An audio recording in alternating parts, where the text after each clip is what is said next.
The major manufacturers of skid steers in recent years have responded to contractors' requests of bigger and more powerful units. When combining these skid steers with rubber tracks, or often called compact track loaders, contractors are receiving power units that are 80 to 100 horsepower and weighing in over 10,000 pounds. These large format units are capable of doing a large amount of work with very little effort. Hi, my name is Randy Rust with Ashland Industries, and Ashland Industries is a company that's been manufacturing pull-type earth move equipment since 1953. Early in 2005, Ashland Industries closely looked at these power units and began to create an attachment like no other, a 2.5 cubic yard skid steer scraper.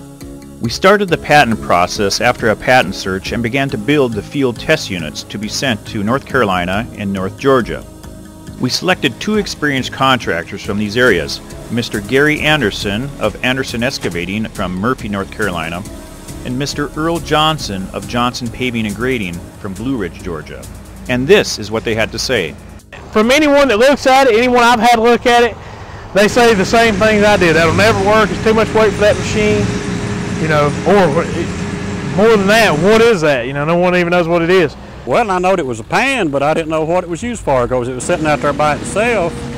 And then the salesman told me what it went to, and I said, "You're kidding." So he let me take it and try it, and I was really impressed with it. I couldn't believe how much material, if you'd lay with it, how much you can do in a day's time. Once you run it and you see how much that axle takes off the machine, it changes your mind real quick. This machine has transferred the boundaries of weight off of the power unit and placed it onto the front caster wheels of the scraper without adding any more stress onto your power unit.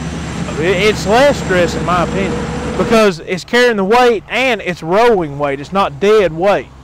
You know, like a bucket or any other implement, it's just dead weight sitting there. Nothing else to help support it. Just sitting there. By moving a large portion of the weight off of the power unit and placing it onto the scraper's front caster wheels, we're able to carry a much larger load without losing the flexibility of a bucket, but gaining greater control while cutting and grading your job site. Because it's the same as a bucket, it's just a little bit further out and bigger. It has the same actuation as a bucket. You can back drag with it. I'm sure you got some shots earlier of coming right next to curb or backfilling against this manhole here. I mean, really, in my opinion, I view it as the same. You know, it works the same as a bucket. It's just bigger and hauls more dirt, saves more time.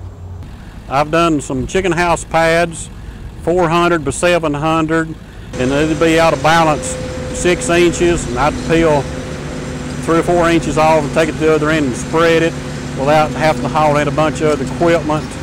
And it worked fantastic because you can just cut right down to the 1/4 of an inch and just peel it. It's nice and smooth. It gets all your waves out of it.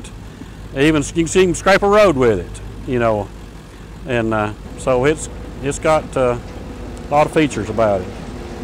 This machine was designed to operate completely different than any other type of attachment you may have. Whereas the loader arms are fully lowered to the main frame, so we're pushing through the framework.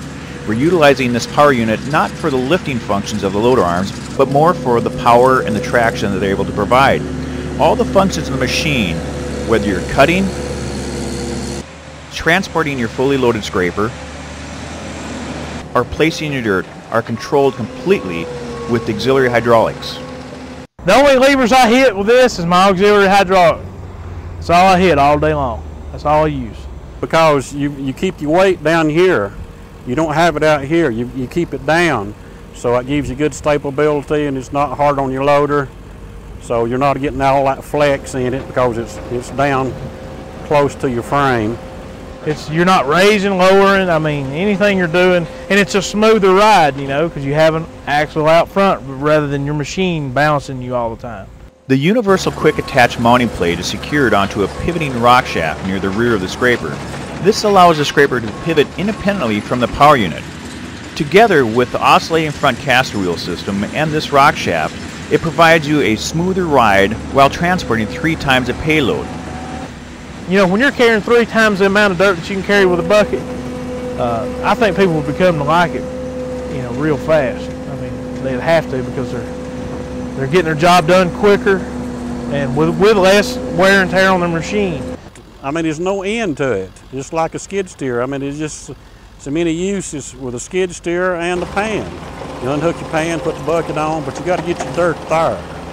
So this pan will pick it up, you can haul it up there, you can spread it out real thick, and you can unhook it, put your bucket on, just snap, backfill your house, throw your bucket in the pan, hook your pan up, put it on the truck, and go to your next job. We have a dozer on this job right now. This morning, he's cutting fine grade in this spot. Well, over in this spot, we're needing to move, a foot of dirt, over a 100 by 50 pad. Well, while he's finished grading, I'm over here moving the dirt, okay? I'm grading it up. I'm doing the same thing he's doing with the dozer. I'm cutting it, but I'm loading it. I'm not just pushing it into a pile somewhere for a loader to have to come, a big wheel loader to have to come, scoop up and take behind the curb. I'm doing it all by myself. So it allows him to be free over here. Well, then by the time I'm done here, I can go be backfilling curb and he can be finished grading that. It's just it's a time saver. That's what I mean by support piece of equipment. It lets you, and it enables you to get your job done so much faster, and it's not $150,000 to $180,000 piece of equipment. It's, the whole setup maybe, I don't know, 60, 70,000. Versus, any dozer we've had, bottom dollar on any dozer we've ever had is 115, 120,000. Well, your time you move it in, move a big dozer in, and your time and cleaning up, and you push dirt here with the dozer, you push it there, which with this, you come in and burns, you might burn 25, 30 gallon max in 10 hours versus a dozer 100 gallon. That's $300 versus like $80 a day. And it's a whole lot cheaper to wire this machine out than it is a bulldozer. Cost efficient. I mean, it is versatile and it is flexible. But at the same time, you're doing more with it. And as a whole, it's a lot less expensive of a machine. Even with the machine that pushes this implement, it's so much cheaper than any other piece, a personal buy. Say you take an excavator, all you can do is dig dirt and you can load it into a truck, or you can pile it in a pile next to you. But you can't move that material 100 feet or 200 feet or 100 yards, whatever, with that same piece of equipment cost effectively. You can't walk a track hoe. So for the money, I'm saying for the machine and the implement, 60, 70,000. There's nothing else out there that will cut, load, haul, and dress for the same amount of money. There's nothing. By taking a power unit with at least 70 horsepower or more, we are creating a small self-propelled earth mover. It will accurately cut an even grade, haul, and place your dirt easily and yet cost effectively. This machine will dramatically change the way dirt is handled on job sites 2 acres or less.